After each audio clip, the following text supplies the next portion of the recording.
Hola a todos, todas, bienvenidos a este tremendo espacio. Hoy día vamos a tener una conversación entre tremendas, entre niñas, entre mujeres y entre funcionarios y funcionarios de la Superintendencia de Educación. Estamos muy felices de poder reunirnos y en Tremendas hemos usado este formato para generar encuentros intergeneracionales y entonces agradecemos mucho a la Superintendencia, especialmente a la Comisión de Género, por generar este espacio en un día tan importante para nosotras como lo es el Día Internacional de la Niña.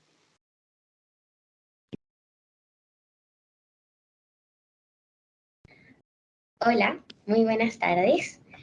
También queremos agradecer la presencia de la subsecretaria de Educación Parvularia, Claudia Lagos, a la jefa de la División de Fiscalización, Priscila Valdés, al superintendente Mauricio Farías Arenas, al Comité de Género de la Superintendencia de Educación y a todas las personas funcionarias que se unieron a este conversatorio. Por supuesto, también saludamos a todas las tremendas que están presentes hoy de manera virtual. Este evento se llama Incidentes, Conversaciones para Transformar, porque justamente eso es lo que queremos lograr, estar presentes en las conversaciones y en los espacios como estos donde se toman las decisiones y que nuestras voces, las de las niñas, las adolescentes y las jóvenes, sean escuchadas y también consultadas y tomadas en cuenta. Mi nombre es Antonia Polanco, tengo 15 años, soy vocera de Tremendas y parte del área de educación. Creo fielmente que para lograr los cambios importantes debemos partir obviamente desde la primera infancia y considero la educación como la base y como un pilar fundamental para nuestra sociedad. Bajo ese foco y esa convicción, desde Tremendas he participado en diferentes instancias, desde la Comisión de Educación de Congreso Futuro, hasta incluso audiencias en el Congreso Constitucional, donde a través de mi voz y la de mis compañeras, obviamente, pudimos llevar la opinión de miles de niñas acerca del acceso universal a la educación integral, inclusiva y no sexista, o de temas urgentes como la importancia de que los niños, niñas y adolescentes estemos presentes en la Carta Magna. Me siento increíblemente honrada de poder estar acompañándolos hoy día en este espacio, pero no estoy sola porque recién conocieron a Magdalena, que está aquí conmigo, así que le doy su espacio también para que se pueda presentar. Hola, bueno, yo soy Magdalena, tal como decía mi compañera Antonia. Estamos aquí porque queremos ser escuchadas y creemos demasiado importante, justo como estamos aquí, que seamos escuchadas desde la educación parvularia, desde que somos las más chicas, las más pequeñas, recibir esa educación de calidad. Bueno, también por eso yo soy vocera de Tremendas y participante voluntaria en la área de educación. También hemos participado escribiendo junto al resto del equipo de las voluntarias 10 iniciativas populares de norma que llevamos, como decía Antonia, a el proceso constitucional. Además, hemos participado en varios conversatorios. He participado en el conversatorio del 14M en conmemoración al 8 de marzo con varias grandes mujeres, muchas tremendas. Aparte de muchos conversatorios, también muchos diálogos junto con la subsecretaría de la niñez, y por eso entonces estamos aquí con muchas ganas de participar. Ahora entonces invitamos al superintendente Mauricio Farías a dar unas palabras para iniciar este espacio. Muchas gracias. Hola, saludos a todos, a todas. Quiero darles la bienvenida a este conversatorio que organiza el Comité de Género de la Superintendencia de Educación con ocasión de la conmemoración del Día de la Niña, y saludar especialmente a las integrantes de la Fundación Tremendas, que la he seguido hace un tiempo, así que muy contento de estar con ustedes y que también están coorganizando esta actividad, así que muchas gracias por estar acá. Saludar también muy especialmente a la subsecretaria de Educación, Claudia Lagos, que se hizo ahí un espacio en la agenda, ¿cierto?, para acompañarnos en esta actividad. Muchas gracias, subsecretaria. Saludar también a Priscila Valdés, jefa de la División de Fiscalización, también por estar aquí con nosotros y por compartir también su experiencia y sus ideas. Para situar esta instancia en este contexto, quería mencionar que hace 12 años la Asamblea General de las Naciones Unidas resolvió conmemorar este día para dar a conocer la discriminación por edad y género que enfrentan las niñas, sobre todo en los países no desarrollados, ¿cierto? En este sentido es urgente para nosotros, para el país, educar sobre este tema y visibilizar las violencias que sufren las niñas y que van desde el riesgo del matrimonio infantil, la explotación sexual, el trabajo forzado, hasta las brechas de acceso a la educación, a internet, a las carreras STEM también, ¿cierto?, de ciencias, tecnología, ingeniería y matemática. A veces algunas de estas problemáticas no son tan comunes en Chile, ¿cierto?, pero sí son a nivel mundial temáticas que están siendo analizadas y que están presentes. Hoy día, por ejemplo, se estima que 31 millones de niñas a nivel mundial se encuentran fuera de los sistemas educativos y que sabemos que es un tema que la pandemia también tuvo un impacto mayor en estos índices. Desde nuestro rol como parte del sistema de aseguramiento de la calidad de la educación, es de toda lógica preguntarnos cómo podemos aportar a que el acceso a la educación sea un derecho garantizado para todos, para todas y especialmente para las mujeres, ¿cierto? Que las oportunidades de desarrollo no estén medidas por el sexo con el que se nace o la identidad de género o la orientación sexual. Es un desafío colectivo que nos compromete desde las convicciones más profundas. A estos estándares responden instrumentos normativos que hemos desarrollado como Superintendencia de Educación. Me estoy refiriendo a la circular 812, que garantiza el derecho a la identidad de género de niñas, niños y estudiantes en el ámbito educacional, y a la circular 707, que asegura la inclusión y no discriminación en el contexto educativo por distintas razones, entre ellas, por supuesto, el género. Es fundamental que las políticas públicas se diseñen e implementen considerando las brechas estructurales que existen entre mujeres y hombres y que propendan a su disminución. En esta tarea, que es compleja, es de largo aliento, ¿cierto?, considerando que estas diferencias comienzan además en edades tempranas y que aproximadamente a partir de los 9 años ya hay estudios que indican que las niñas piensan que los niños podrían ser mejores que ellas en matemáticas. Después de la pandemia hemos visto que las brechas de género han aumentado en educación. Falta de presencialidad en las salas de clase además se tradujo en que muchas de estas niñas aumentaran las labores domésticas y de cuidado. Por supuesto sin contrapeso, y que no pasa con los niños. Hemos visto en evaluaciones como el CINCE del último año que en cuarto básico y segundo medio las niñas y adolescentes disminuyeron en mayor medida que sus compañeros el puntaje en matemáticas.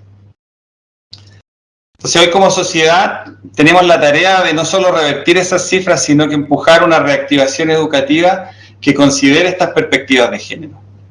Como gobierno estamos conscientes de que el desarrollo de Chile y de las personas requiere que las niñas, las jóvenes, las mujeres estén en todas las áreas, que tengan más oportunidades y que accedan a puestos de toma de decisión. Para ello se requieren iniciativas que abarquen todo el ciclo educativo e incorporen la sociedad en su conjunto. A estas alturas de nuestro desarrollo, del país, es innegable que hemos avanzado en acceso a la educación inicial, primaria, secundaria, también terciaria, y es altamente probable que las reformas que se han implementado en educación en los últimos años nos permitan seguir dando pasos importantes en este sentido. Queremos que las niñas puedan ser lo que sueñan ser, sin barreras de acceso ni de permanencia en el sistema educativo, sin mochilas extras que les dificulten avanzar en ese camino, que puedan desarrollarse de manera integral en los jardines infantiles, en las escuelas, en los liceos, que puedan estudiar la carrera de su preferencia. Estimular las vocaciones científicas en niñas y adolescentes es una labor imprescindible y donde todos los esfuerzos son bienvenidos, sea desde las políticas públicas o desde las iniciativas privadas. En nuestro país el 56% de quienes rindieron la última prueba de acceso a la educación superior son mujeres, pero al momento de postular representan solo el 28% de quienes estudian carreras STEM, de ciencias, tecnología, ingeniería y matemáticas. Esto profundiza la brecha de género que vemos posteriormente en el mundo laboral, donde la tasa de participación de las mujeres llega solo al 52%. Un 19 puntos porcentuales menos que los hombres, cuya tasa de participación se acerca a los valores promedios de la OCDE. Estamos abajo, entonces, tenemos que seguir empujando, tenemos que seguir promoviendo estos cambios. Todas las cifras que he mencionado son una forma de visibilizar la realidad que viven las niñas y las mujeres en nuestro país. Este es el contexto que rodea esta conmemoración del Día de la Niña y que nos invita a seguir trabajando con fuerza en contar con un sistema educativo más igualitario, en erradicar las violencias de género y en allanar el camino para que ustedes puedan soñar y crecer en un país más justo. Hoy día desde la Superintendencia de Educación queremos profundizar en esta reflexión y ponernos a disposición del avance de las niñas y mujeres como una institución donde pueden llegar a puestos de toma de decisión, liderar equipos y concientizar sobre la importancia de combatir la discriminación sexista en todos los ámbitos. Nos sentimos parte de un Chile que está más consciente de las desigualdades, pero que tenemos que seguir trabajando con toda la fuerza para generar más cambios aún, que estas desigualdades desaparezcan. Y tenemos que avanzar en aportar nuestras habilidades y conocimientos para que el país se pueda desarrollar en forma equitativa, donde todas las mujeres, las niñas, puedan desarrollar sus sueños y desarrollarse profesionalmente. Las invito a disfrutar en realidad este taller, a compartir, a generar también la discusión que se requiere para tener una reflexión que sea profunda y que nos ayude a entender mejor todas estas diferencias. Muchas gracias a todas y a todos por ser parte de este desafío colectivo. Muchísimas gracias, superintendente, por sus palabras y por especialmente facilitar este espacio de conversación, que en verdad es muy importante para todas y todos los que estamos aquí presentes.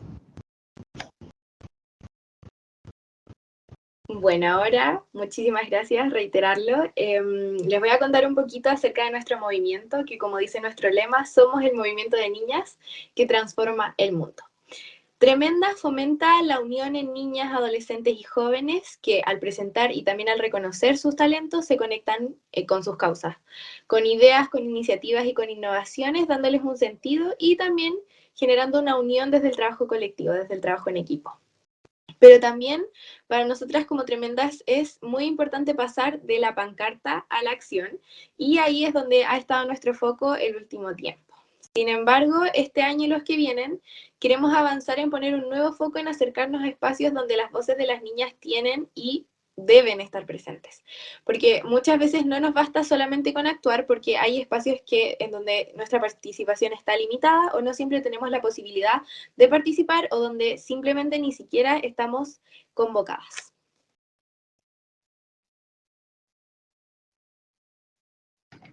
Por esto, hoy nos estamos movilizando y estamos mirando nuestro sueño desde una tremenda sociedad, donde las niñas, o sea, nosotras mismas podamos ser incidentes y donde seamos parte de los desafíos que tienen para sus vidas, para que todos esos sueños que tenemos guardados los podamos cumplir, los podamos lograr. Esto para llegar a una sociedad inclusiva donde niñas, jóvenes y adolescentes son protagonistas de los procesos de transformación social. Y muy importante, alineado con los focos de Tremendas, es la transformación medioambiental. Por eso debemos ser incidentes y aportar de manera directa en los espacios de transformación social como lo son este. El día de hoy vamos a estar conversando con tremendas mujeres, así que tenemos que partir presentándolas. Ustedes quizás las conocen mucho mejor que nosotras, pero queremos recordar un poquito de la trayectoria de cada una antes de comenzar. Bueno, entonces comenzamos con Claudia Lagos Serrano, subsecretaria de Educación Parvularia. Es educadora de párvulos de la Pontificia Universidad Católica y doctora en Educación de la Universidad ORT de Uruguay. Es casada y tiene 2 hijas. Su pasión, activismo y compromiso con las infancias está siempre presente. Por lo mismo, siempre ha dicho que con quienes más le gusta conversar es con las niñas y los niños, pues, cito, relevan historias, vivencias y situaciones de la realidad que muchas veces los adultos no tenemos la posibilidad de conocer ni descubrir.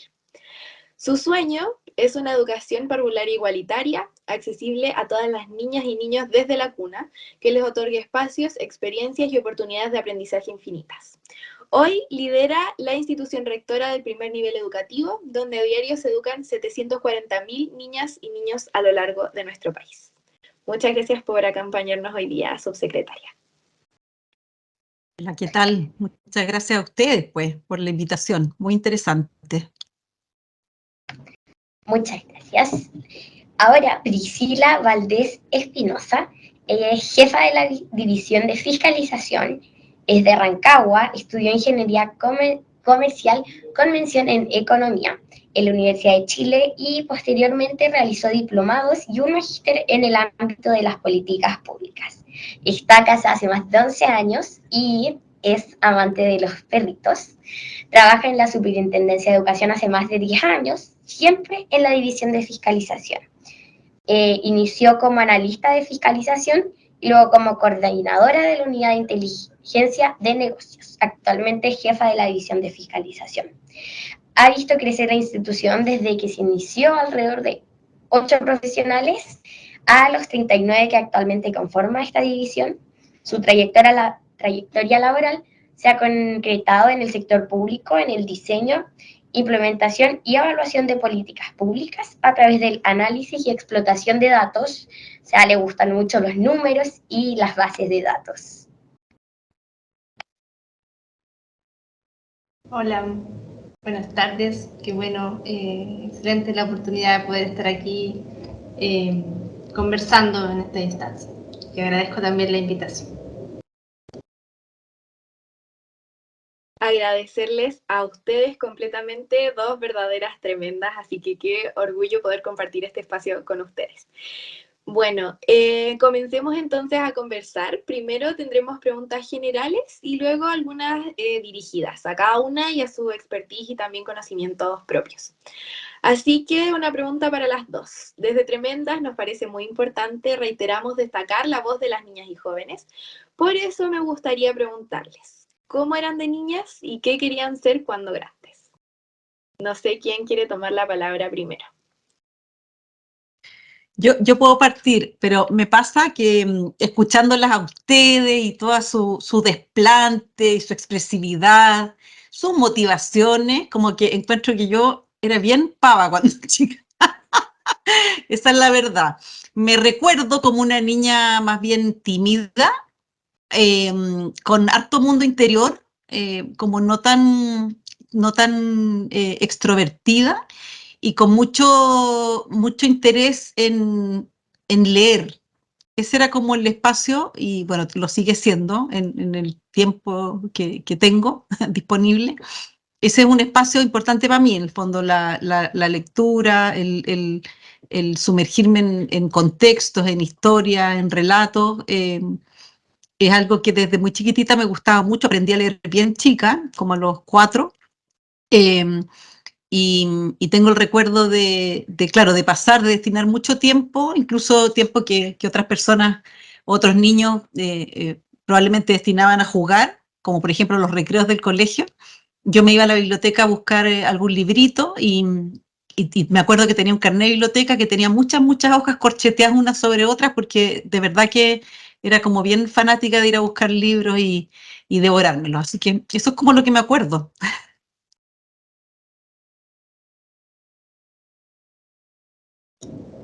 Muchas gracias, me encanta. Ahora no se ven tantos niños como yo al menos esperaría, niños, niñas que lean tanto como, claro, cuando son más pequeños también van harto, pero por lo que yo veo, cuando crecen ya no se ve tanto que les guste la lectura en general. Bueno, pero ahora tenemos una pregunta específica para la subsecretaria. Dime. Bueno, históricamente las voces de las niñas no son tomadas en cuenta en ese minuto cuando tenemos que hablar y decidir por la sociedad. Entonces, la pregunta específicamente es que si cree que las niñas tienen el poder de decisión en los temas que afectan y les interesan. Oye, es una tremenda pregunta y qué ganas de poder explayarme, porque lo que hay detrás de esa pregunta, o de mi respuesta más bien, tiene que ver con que yo creo que acá estamos hablando de dos minorías. Una es ser niña, o ser niño en general, o la niñez, y la otra es ser mujer. Y eso es algo que es bien importante visibilizarlo, porque el desafío que probablemente tenemos respecto de las niñas es súper grande. Mauricio daba algunos datos de contexto que yo creo que son bien relevantes, como por ejemplo que todas estas categorías sociales que empiezan muy tempranamente como a diferenciarnos, a ordenarnos, a ponernos en ciertos lugares en la sociedad, se van gestando desde muy temprana edad. Y los niños empiezan desde muy pequeños a hacer ciertas atribuciones al género, buenas o malas, que finalmente van alimentando a propósito de su experiencia social, ¿verdad? Es decir, uno va construyendo ciertas categorías a la luz de lo que en primera instancia la familia, pero también después el entorno social nos va como transmitiendo. Y yo diría que hoy día hay un discurso socialmente instalado respecto de la relevancia que tiene la participación de los niños y de las niñas en particular desde muy pequeños, pero que eso todavía es muy discursivo, no se traduce realmente como en hechos concretos, en situaciones reales. Por ejemplo, de las cosas que comentaba Mauricio, que son bien importantes y que hoy día nosotros hemos asumido además como banderas también como de lucha respecto del tema, está que, y acá yo no hago ningún juicio, solamente lo quiero poner como en el contexto, pero lo cierto es que, por ejemplo, las niñas tienen muchas menos oportunidades o son beneficiadas por muchas menos oportunidades de turnos de habla en las clases, por ejemplo. Y eso es algo feroz, porque es algo que en el fondo quiere decir que probablemente los profesores o las profesoras les preguntan más a los niños, hay ciertas temáticas, además que está súper estudiado, por ejemplo en matemáticas, que se les pregunta más a los niños, se les da más espacio de participación que a las niñas, y entonces cuando uno empieza a analizar eso, va encontrando también huellas o rasgos distintivos desde que los niños son muy chiquititos, desde que entran al jardín y a la sala cuna. Si no hay alguien que tenga vigilancia respecto, por ejemplo, de las preferencias de los colores o de los juguetes o los materiales que los niños quieren ocupar, también se van instalando entonces estas categorías. Entonces, realmente yo creo que hemos ido avanzando, que hoy día por lo menos tenemos más conciencia, pero que probablemente falta mucho. A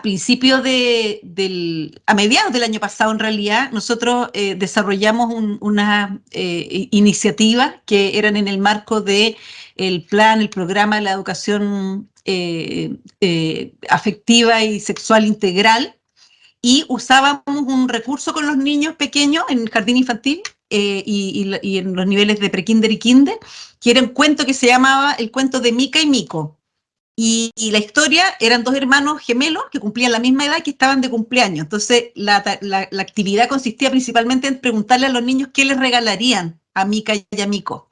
Y era muy impresionante que los niños desde muy chiquititos hacían unas distinciones grandes respecto de qué regalar. Entonces, a los niños se les regalaba la pelota, la bicicleta, juguetes con los que tuvieran que utilizar más fuerza, y a las niñas cosas asociadas a colores y a juguetes que son propios más bien de un rol femenino.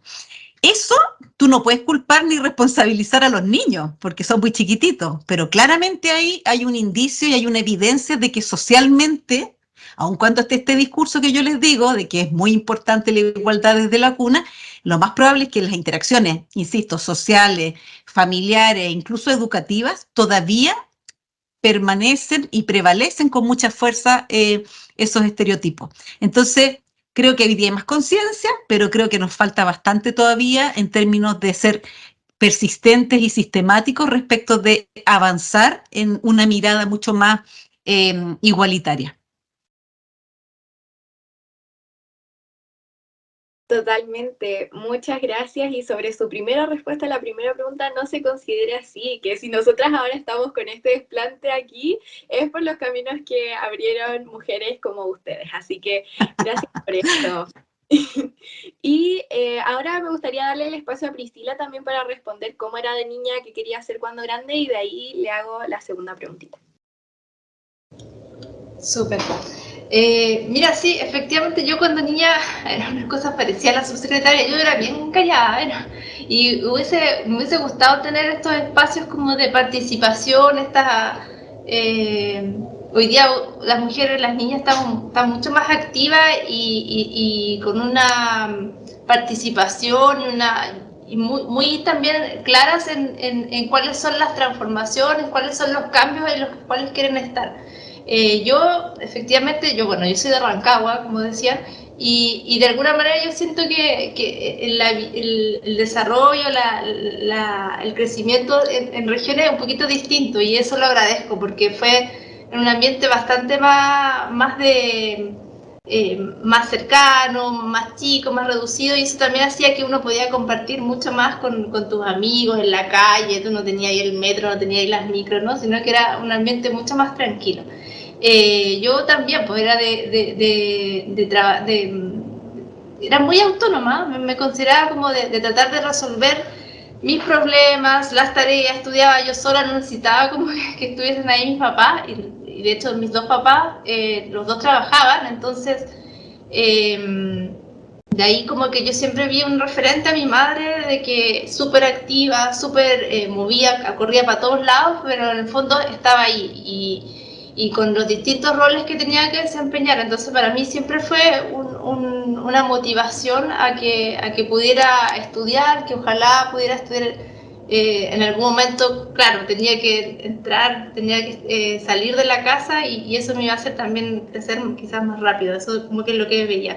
Pero me gustaba mucho, siempre tuve como más inclinación por el tema, como ustedes decían, de trabajar con las matemáticas. Me iba bien dentro de todo, y como decía, me gustaba resolver a mí los problemas. Entonces de ahí me veía como ojalá estudiando por alguna línea más de, no sé, científica, matemática, y por ahí fueron como mis aspiraciones y mi inclinación a desarrollarme por ese lado. Pero sí, efectivamente era muy tranquila, muy callada, y quería claramente estudiar algo en esa línea.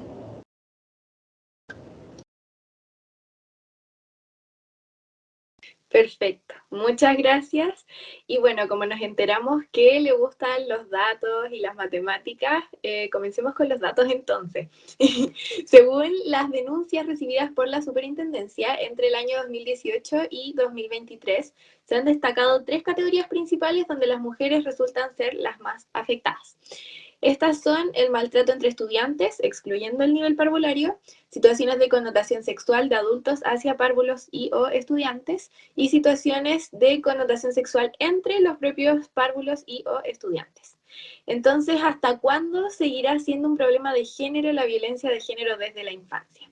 ¿Y cuáles medidas se están tomando desde la Superintendencia frente a estos datos y a esta información que contamos hoy día? Wow, sí. Bueno, importante ahí considerar que efectivamente en la actualidad estamos insertos en un contexto de violencia que está marcando un poco la agenda, sobre todo en los establecimientos educacionales, pero de manera transversal. Lo cual ahí yo precisaría, no solamente asociado al género, que efectivamente en algunas temáticas particulares se da, pero existe un problema que ha afectado quizá, como decía, a lo mejor en temas como de ciberbullying, de ciberacoso. Uno ve que efectivamente las mujeres están siendo afectadas en mayor medida.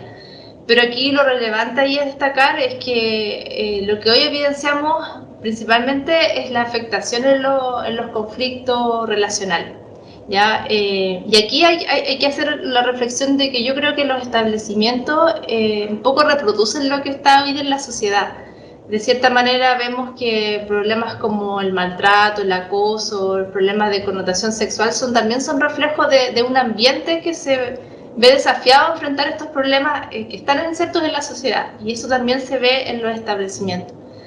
Por otro lado, también vemos que todos los efectos que ocasionó la pandemia de alguna manera también debilitaron las relaciones habituales, el pasar de lugares que los estudiantes estaban en lugares protegidos, en los hogares, donde los alumnos tenían el control del espacio, el tiempo. Sin duda, pasar de eso a volver a lo que era antes de la pandemia, sin duda afectó.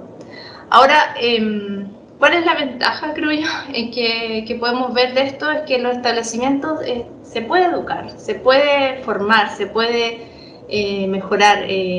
al menos intentar no seguir reproduciendo esas conductas.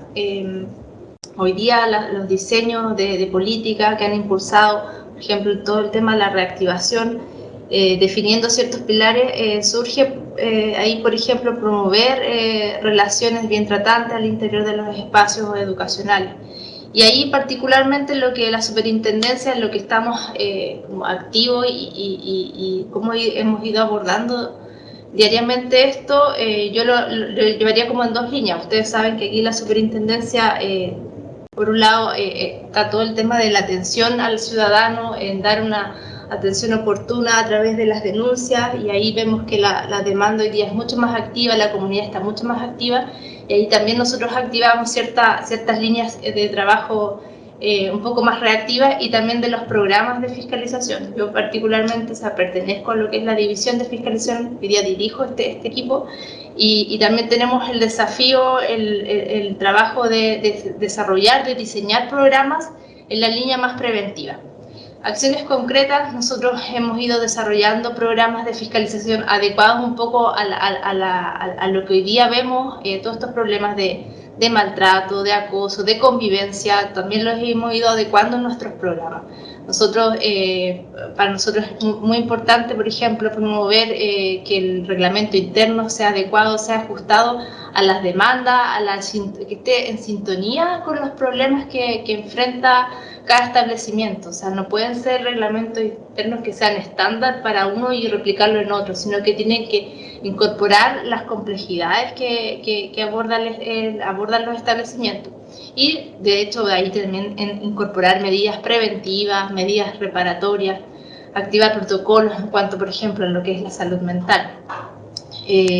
También ahí es clave nuestro rol un poco en cómo verificar que el sostenedor, que es un garante de derechos, entienda cómo nosotros debemos controlar que ese rol se ejerza, ¿cachai? Que en el fondo que los sostenedores, en su superioridad un poco del rol, ejerzan el control normal, estructural, y nosotros como superintendencia propiamente debemos verificar que esto se cumpla, y para eso es importante un poco, es súper relevante que nosotros con nuestras facultades de fiscalizar, de sancionar, podamos estar ahí presentes para hacer cumplir ese rol y para que se vayan ejerciendo todas estas dinámicas, estas conductas, estas atenciones oportunas.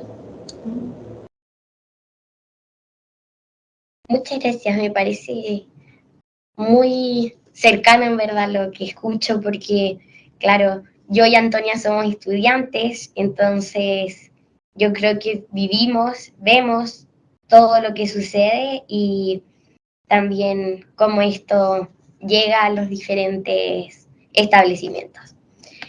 Ahora entonces una pregunta para la subsecretaria Claudia Lagos, manteniendo un poco la línea de lo que es Tremendas.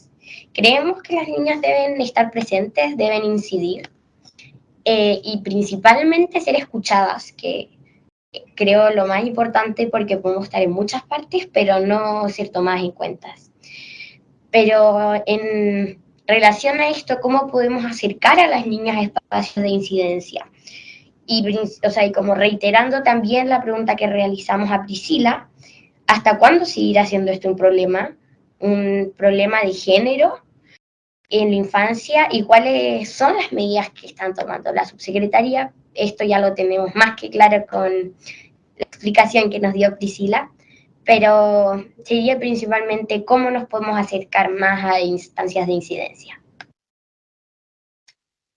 Bueno, voy a partir de atrás para adelante, porque es bien importante señalar que este tema es un tema muy sentido en el ámbito educativo, donde hemos sido bien precursores a lo largo del tiempo en términos de instalar la relevancia que tienen la igualdad de oportunidades, las implicancias que tiene también la participación femenina, etcétera, a nivel como de sistema educativo, en términos generales. Respecto de educación parvularia, nuestra forma de visibilizar este problema y también de irlo transformando tiene que ver principalmente por los instrumentos y los referentes curriculares que nosotros hemos ido desarrollando a lo largo del tiempo. Tenemos un currículum y otras orientaciones que de alguna manera han tratado de instalar en su corazón la importancia de ofrecer oportunidades de aprendizaje, desarrollo y bienestar igualitarias para los niños y niñas. Y con muchas orientaciones para los equipos educativos y también para la comunidad respecto de cómo eso se hace. Que principalmente tiene que ver también con una visión, como yo les decía, que en educación parvularia se concentran, podríamos decir, como dos, de alguna manera, tensiones respecto a este tema. Primero, los niños son niños y socialmente hay una mirada de que los niños son una hipótesis de algo que va a pasar más adelante, ¿no? No hay una conciencia muy clara de que los niños son una categoría social presente, vívida, que hoy día deben ser incidentes, tener opinión, que los niños siempre saben de las cosas que nosotros de alguna manera ocurren en la sociedad, que por supuesto con sus herramientas, sus capacidades, pero ellos tienen siempre algo que decir y en qué incidir, incluso desde que son muy, muy pequeños. Pero además está la perspectiva de cuando tú hablas ya de niñas, ¿no? Que además está el componente género. Entonces, es muy importante y nosotros intencionamos mucho eso, como primero reconocer a los niños y niñas como legítimos otros, entender que ellos tienen que tener espacios de participación, porque eso es un derecho. También tensionar permanentemente esta supremacía de derechos que existe socialmente, porque es como que los derechos de los adultos están por sobre los de los niños, y eso se traduce en la mirada adultocéntrica que hay para todo. Es decir, los adultos permanentemente, a veces, o sea, en general yo diría con muy buena intención, pero creemos saber siempre lo que los niños y niñas quieren, necesitan, etcétera, pero pocas veces y esto lo digo incluso las personas que somos investigadoras o que nos hemos dedicado a estudiar a las infancias, pocas veces les preguntamos a los niños. Hay pocas investigaciones respecto de, por ejemplo, la perspectiva que tienen las niñas respecto de su condición en la sociedad, porque siempre se piensa que los adultos o que la realidad mirada desde categorías más epistemológicas puede dar respuesta a esas preguntas. Pero en los hechos hay muy poca conciencia de que los niños son ahora, que no los estamos preparando para algo futuro, que un niño se convierta en un ciudadano que contribuya, que a lo mejor no tenga estos sesgos de los que hemos estado hablando. Eso no va a ocurrir por arte de magia cuando cumplan las niñas 18 años y se van a empoderar de sus capacidades y sus derechos, sino que eso es una construcción permanente. Y eso tiene que ver con espacios dialógicos, con instancias de participación, con que la posibilidad de expresar su singularidad sea algo habitual y permanente, no solo en situaciones como anecdóticas o en situaciones muy puntuales. Yo creo que finalmente hay una desconfianza basal respecto de los niños y las niñas. Entonces, es muy importante como romper eso. Yo por eso, cuando las escuchaba al principio, pensaba más que yo hablar o que la Priscila hablara, que ganas de saber de ustedes, porque en el fondo hay probablemente muchas cosas de las que ustedes han ido experienciando en la vida que han ido contribuyendo a conformarlas como son.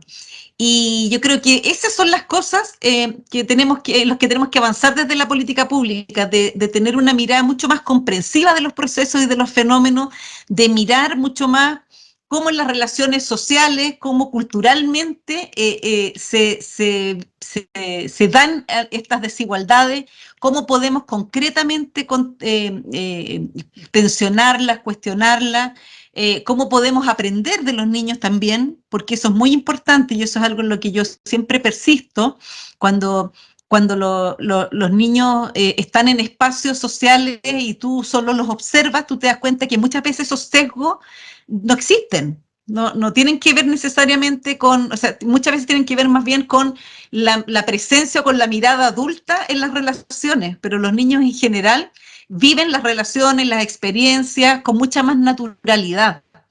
Y yo creo que eso es lo que tenemos que rescatar desde el mundo adulto, valorar su experiencia vital, escucharlos y escucharlas mucho más, ser capaz de hacer consciente cuando hay diferencias o distinciones, hacerse preguntas fundamentales cuando uno educa, por ejemplo, en términos de cosas tan cotidianas como yo les decía, el turno de habla. A ver, ¿a quién le pongo más atención yo en mi sala de clase?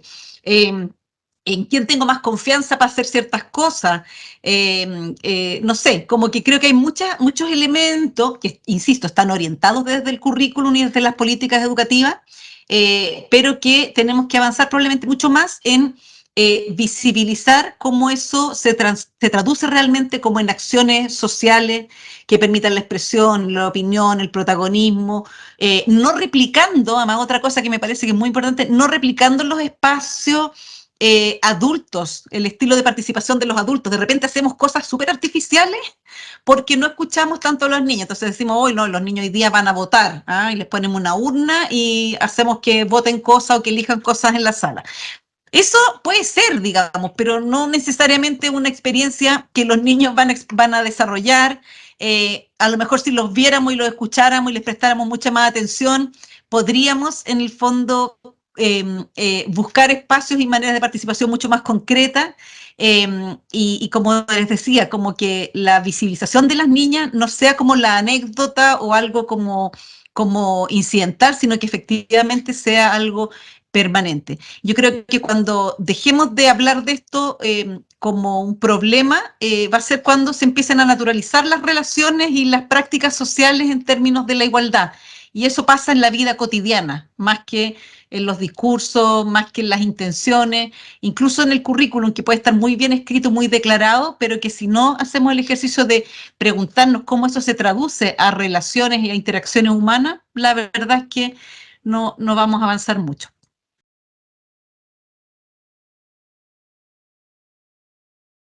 Muchísimas gracias por su respuesta y bueno, desde Tremendas nosotras siempre decimos que nadie conoce mejor nuestra realidad que nosotras mismas, así que ojalá que este sea el puntapié para futuros encuentros también donde podamos conversar y elaborar ahí alguna respuesta a algún problema que tengamos hoy. Pero si digamos entonces con las dudas, la cuarta duda que nos surge hoy va dirigida hacia Priscila. Sabemos que muchos abusos se dan a edades tempranas y muchos también son indetectables frente a un sistema con poca educación sexual integral. Entonces, ¿cómo se detecta y cómo se puede cambiar esta realidad para hacer más eficiente esta mirada preventiva que conversábamos? Y cómo la fiscalización tiene efecto en la reparación de las víctimas que denuncian y si hay un seguimiento en ese sentido.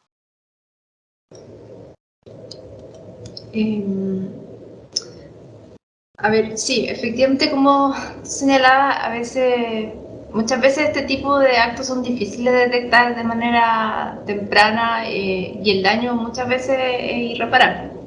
Para nosotros como superintendencia, claramente este tema es muy sensible y por tanto hemos ido avanzando en diseñar o perfeccionar la estrategia de manera de ser más oportuno, llegar más temprano, como decíamos, desde la difusión de la normativa, promover estas comunicaciones, hacer infografías, pero también desde los que son los programas, un poco lo que mencionaba anteriormente, los programas preventivos. Por cierto, promover que en estos programas que las acciones que el sostenedor debe desarrollar en el sentido también de reparación, tendiendo ahí a haciendo una distinción de que la superintendencia como servicio, como rol, no es facultad propia del servicio velar por la reparación, pero sí saber cómo orientar, cómo el sostenedor tiene que articularse bien en estas materias, cómo activar los canales, cómo hacer las derivaciones correctas de manera oportuna, de manera eficaz. Que existe una buena coordinación entre las instituciones es súper clave, o sea, hasta qué punto la superintendencia se articula con los otros organismos, con otras instituciones que también tienen otra facultad, por ejemplo, de velar si es que hay hay una vulneración, hay algo mucho más grave, también que los otros organismos tienen que actuar, atendiendo que son complejidades mucho mayores. Desde el rol, ahora bien, lo que comentaba antes, la superintendencia efectivamente fiscaliza y nosotros estamos súper preocupados en cómo estas materias sean estables, tengamos como una estrategia ya clara. Para eso nosotros, dentro de lo que son los programas, por ejemplo, el programa de reconocimiento oficial, nosotros velamos que, por ejemplo, que el programa de educación sexual se esté aplicando correctamente. Para nosotros es importante que ese tipo de iniciativas estén activas, estén dentro de los establecimientos y que sean y que se estén difundiendo y que exista ahí educación que se forme, ¿ya? También nosotros hemos ido en otras líneas más de prevención, es por ello que también hacemos otras acciones ya como más de detección, y para nosotros es relevante un poco, como decía, el tema de la idoneidad, el tema de, para eso también hemos ido mejorando nuestros canales de información, nuestra coordinación con otras instituciones, de manera de hacer fiscalizaciones tanto preventivas, un poco reactivas, reaccionar cuando corresponde, pero también prevenir.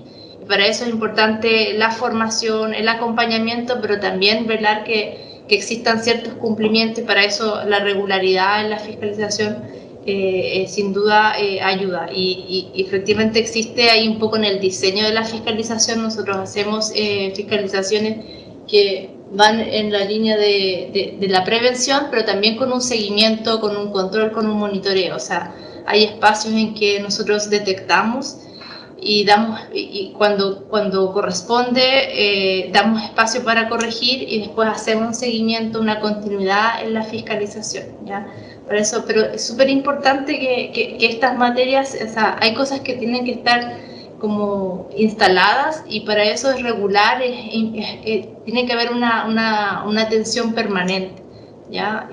Por eso nosotros en todos los programas, en todos los diseños que nosotros hacemos anualmente, relevamos estas temáticas, sabemos que la importancia y el impacto que tienen en las comunidades, el estar atendiendo esto, el estar formando, el estar regularmente revisando.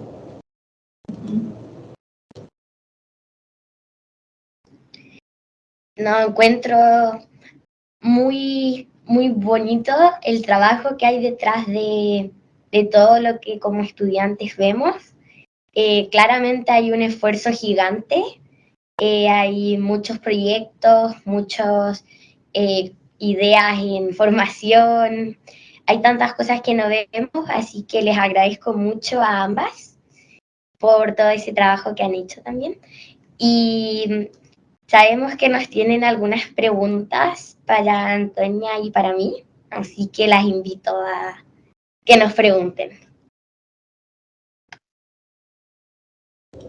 Súper. A ver, yo quiero preguntarle, a ver si puedo partir. ¿Qué dificultades y desafíos ustedes detectan y enfrentan las niñas hoy día en la educación? O sea, más directamente hoy día, ¿cómo se relacionan? ¿Qué cosas ustedes ven que son difíciles de abordar, son problemas, y qué cosas que uno podría ir mejorando dentro en el ambiente en educación?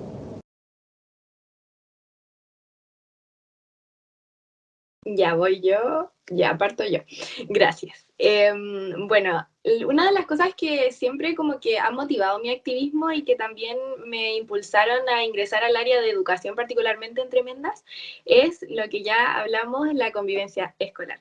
Porque creo que es un desafío gigante que he visto de cerca y que pone en juego no solamente el bienestar de los y las estudiantes, sino que también la motivación a asistir cada día a sus establecimientos educacionales, a tener sus clases y también a estudiar, a disfrutar esa estadía, porque al final de eso se trata, de que pasamos gran parte del día en esto y no se tiene que volver algo malo para nuestra salud mental, también aprovechando de que ayer fue el día.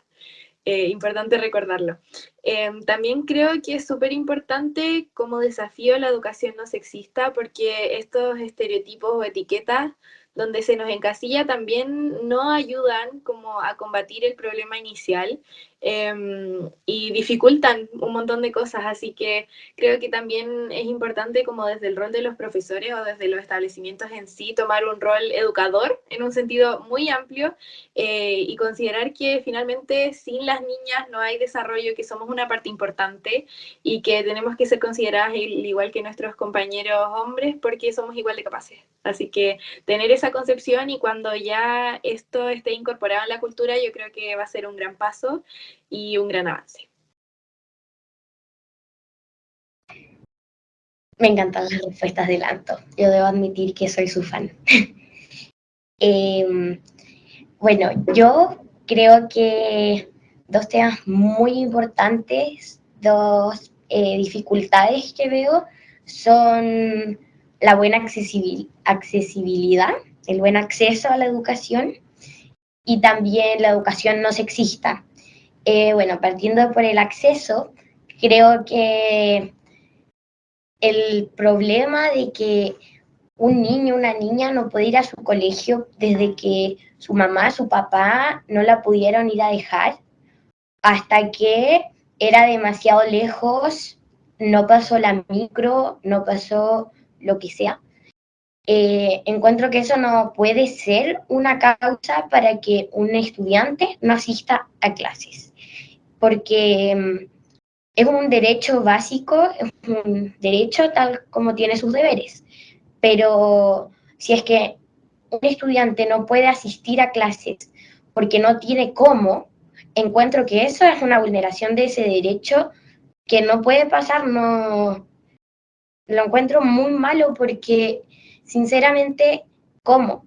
Yo al menos he tenido la oportunidad de ir a muchas partes de Chile y, y he visto muchas escuelas con 2, 6 estudiantes, pero que en estas no llegan 3 un día porque no pudieron, porque su casa queda a 3 pueblos más lejos. Y de 3 pueblos no tiene cómo llegar si su papá, si su mamá o si su vecino no lo pudo ir a dejar. Si es que no tenía la bicicleta porque se la robaron. Por tantas razones que deberían ser básicas, encuentro que eso es una gran dificultad que actualmente sí sucede, una dificultad que sí se ve. Además, por el otro lado, una educación no sexista, encuentro que claramente es una dificultad porque desde tan chicos, tan chicas que nos imponen ciertas cosas, nos imponen los colores que tenemos que hacer nuestros dibujos, nos imponen la forma en que nos tenemos que sentar. Yo me acuerdo cuando era muy chica en prekinder y silbaba y me decían, no puedes silbar porque eso es de hombres. Silbar. Yo encontraba que silbar era cantar, era pasarlo bien. Y me decían que no podía porque era de hombres. Entonces encuentro que eso es algo que bloquea emociones, bloquea tantas expectativas, tantos sueños, que podría ser esa niña que le gustaba silbar, podría haber sido una gran presidenta, vamos a irnos a lo grande, pero termina siendo profesora, que no digo que ser profesora sea malo, pero son cosas muy distintas. Puede terminar siendo lo que quiera, porque su sueño fue negado, fue bloqueado por causas de la sociedad, causas que no tenemos por qué estar viviendo. Así que eso, muchas gracias. Ya, ¿puedo preguntar yo? Pensando en el gran trabajo que ustedes hacen desde Tremenda, en este afán y en este objetivo de visibilizar en el fondo la voz de las niñas y de las jóvenes, me imagino que se relacionan y que tienen probablemente muchas situaciones y espacios sociales donde tienen que poner en juego muchas habilidades. Entonces yo les querría preguntar a cada una, si ustedes tuvieran un superpoder que les permitiera poder avanzar o poder ir logrando cada vez más sus objetivos y sus propósitos en esta tan noble causa. ¿Cuál sería y por qué? ¿Cuál es el superpoder que ustedes necesitan para poder avanzar en estas transformaciones que quieren ir instalando en nuestra sociedad?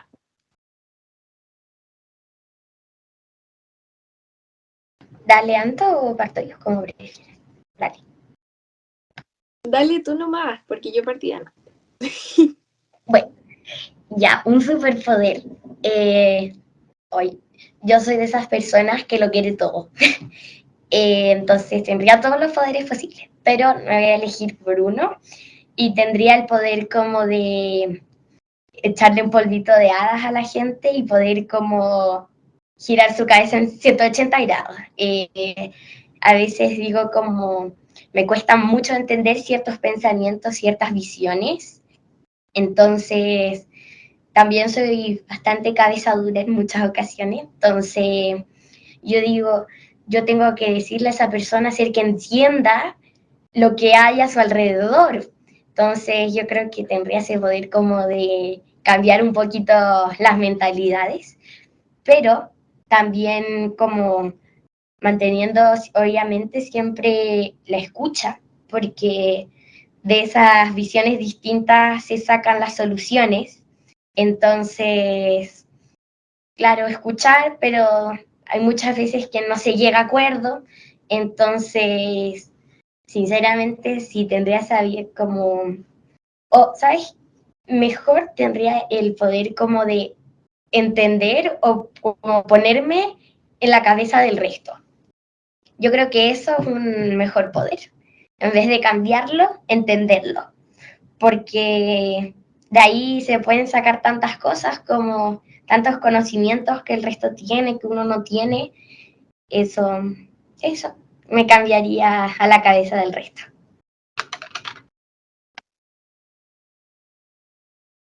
Uy, igual es complicada la pregunta. A mí siempre que desde que soy chica me dicen como, ¿qué superpoder te gustaría tener? Yo digo, teletransportarme. Es como algo que siempre he pensado en hacer, pero en esta ocasión yo creo que algo que me sería súper útil sería poder como entender y hablar todos los idiomas existentes como para de verdad poder comunicar mi mensaje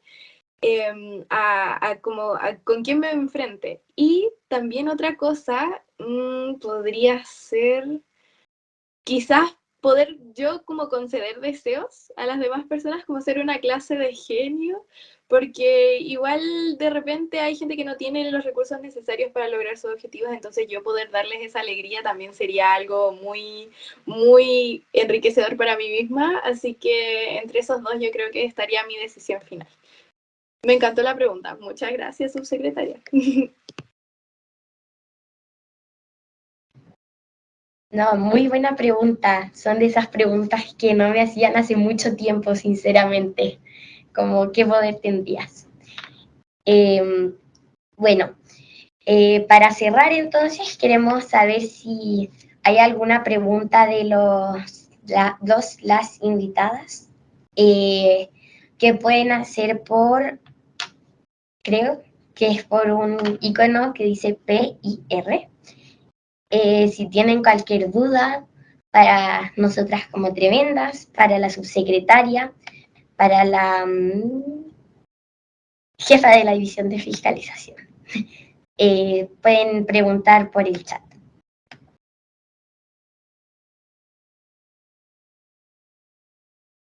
No sé si...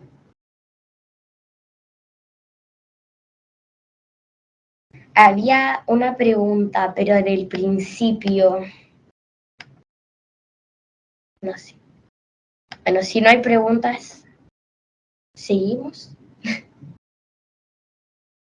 Sí, yo creo que mientras tanto podríamos ir conversando con nuestra última pregunta y de ahí, si es que sale alguna pregunta, volvemos a eso. Pero bueno, qué importantes puntos que tocaron cada una de ustedes, de verdad que son opiniones increíblemente relevantes y necesarias que deben sí o sí ser escuchadas y que lamentablemente sin estos espacios solamente quedarían en nuestro círculo de confianza. La sociedad usualmente nos hace crecer de golpe para no sentirnos ajenas a un mundo, como en un momento mencionó la subsecretaria, completamente adultocentrista, y que muchas veces dejamos de lado los sueños, como decía la Mali, y los deseos de aquella niña que aún tenemos dentro.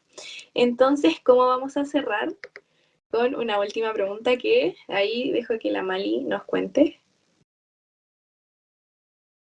Ya, la siguiente pregunta es una pregunta muy tremenda, una pregunta que yo siento que nos identifica mucho como fundación. La pregunta es, ¿cómo se imaginan una tremenda sociedad?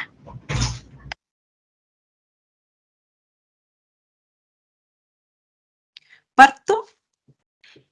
¿Sí? Yo creo que hoy día tenemos un tremendo desafío en términos de tener una visión y una mirada más colectiva.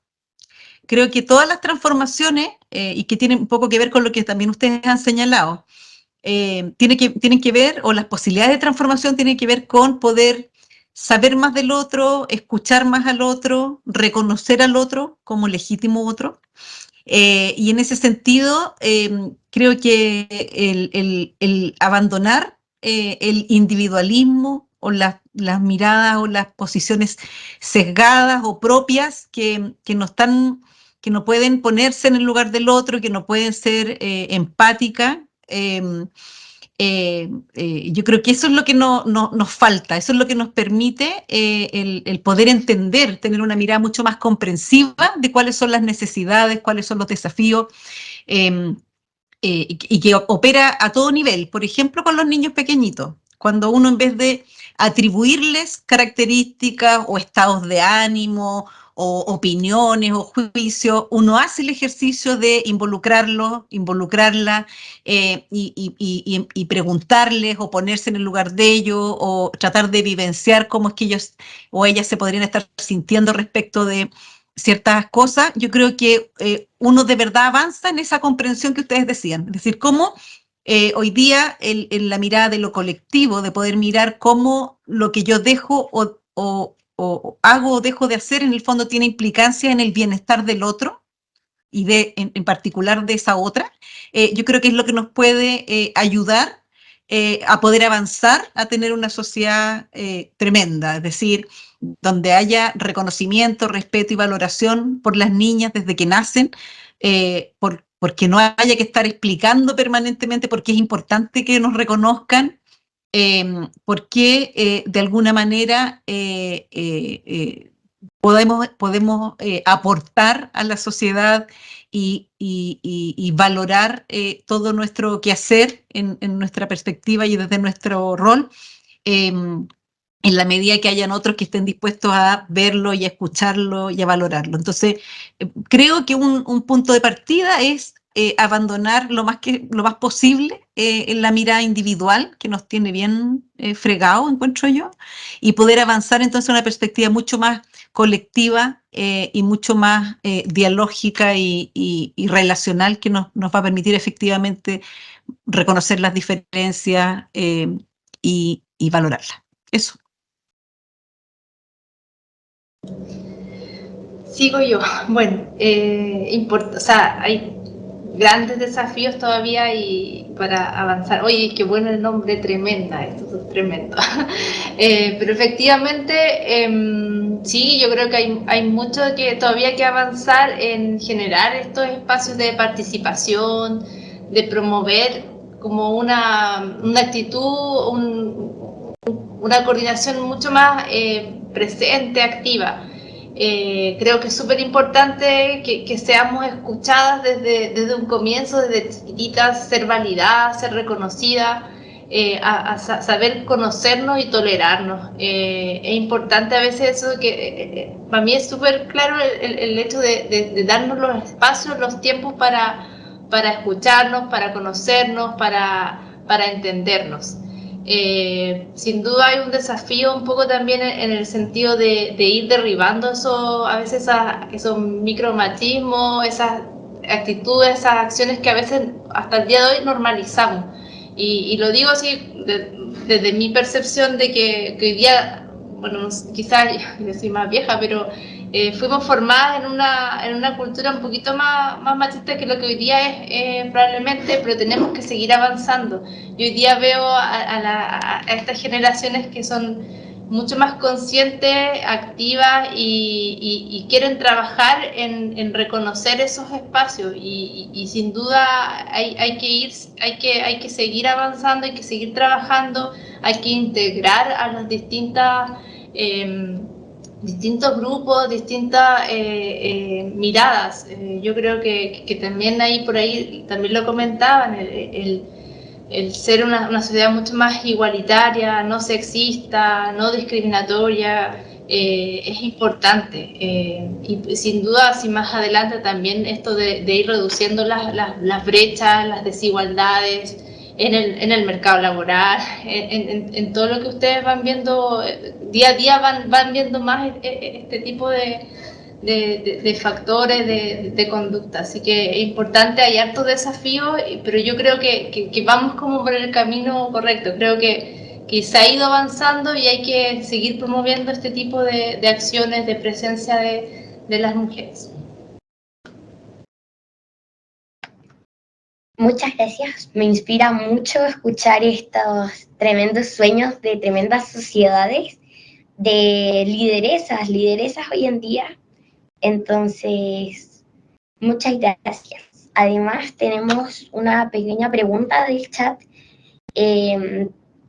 ¿Cuál es su opinión sobre escuelas solo para mujeres y solo para hombres? ¿Qué ventajas y desventajas ven en ellas? Una acotación previa a esta pregunta. Yo estoy en un colegio solo de mujeres y claro, me parecen sus ventajas, sus desventajas, entonces me interesaría mucho escuchar esta respuesta desde alguna de ustedes dos que quiera responder.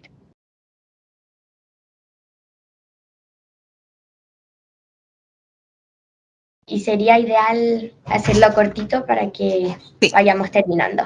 Subsecretaria. Ya, yo súper cortito, tiene pros y contras. Yo creo que no existe la escuela, ni el jardín, ni la sala cuna ideal para el niño ideal. Por lo tanto, uno tiene que abrirse a las distintas comprensiones de la sociedad y las distintas necesidades de los niños y niñas. Mi experiencia personal es que yo estudié en el Liceo Carmela Carvajal de Prat, que es un liceo de mujeres muy empoderadas. Y fue una experiencia fantástica en muchos sentidos. Fue un espacio donde uno no tenía que validarse, un espacio donde había mucha sororidad, aun cuando ese concepto no existía todavía.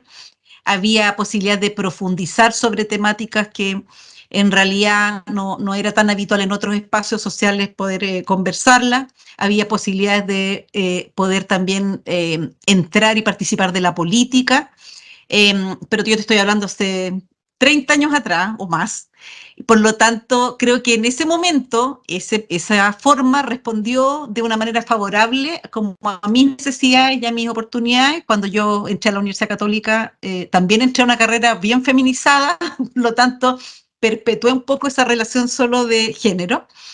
Pero también creo que los desafíos sociales han ido cambiando y hoy día el mundo es cada vez más, aunque a veces no lo vemos, es cada vez más igualitario y estamos empujando esa causa. Entonces, creo que la educación, la formación y el avance y la transformación respecto de las perspectivas de género no es algo que deba estar circunscrito solamente a espacios feminizados, sino que efectivamente tenemos que inculcar, desarrollar y promover también ese aprendizaje social, sobre todo con el género masculino. Entonces, en ese sentido, creo que mientras los espacios sean más diversos, más heterogéneos y donde pueda existir la posibilidad de conocer y relacionarse con distintas personas, eso probablemente va a ser mucho más enriquecedor y mucho más positivo en términos educativos. Yo hoy día creo que me cuesta pensar en el fondo en un espacio solo femenino, pero un poco por la experiencia, valorando la experiencia que tuve, pero entendiendo también cómo hoy día opera la sociedad. Eso. Muchísimas gracias por su respuesta. Entonces ahora les invitamos a a todas, a todos, a que prendan sus cámaras y nos podamos sacar una foto, un pantallazo, antes de cerrar.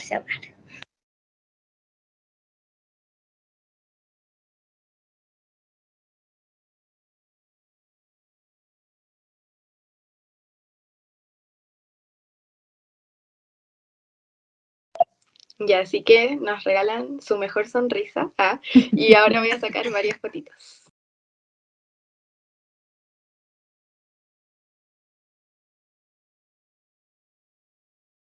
Ahí estamos, muchas gracias. Qué tremendas, muchas gracias a todas y todos los que nos escucharon y conversaron con nosotras hoy día. Muchas gracias también por los mensajes que nos llegaron ahí, por las preguntas. En Tremendas nos propusimos ser el movimiento de niñas que transforma el mundo y tenemos muchísimas ganas de seguir avanzando en resguardar y también en alcanzar los derechos que soñamos. Entonces, las invitamos a seguirnos también en nuestras redes sociales, que es @TremendasCL, y también seguir siendo agentes de cambio en todos los espacios en los que compartimos y desde donde aportamos a una sociedad más segura, más inclusiva, más tremenda.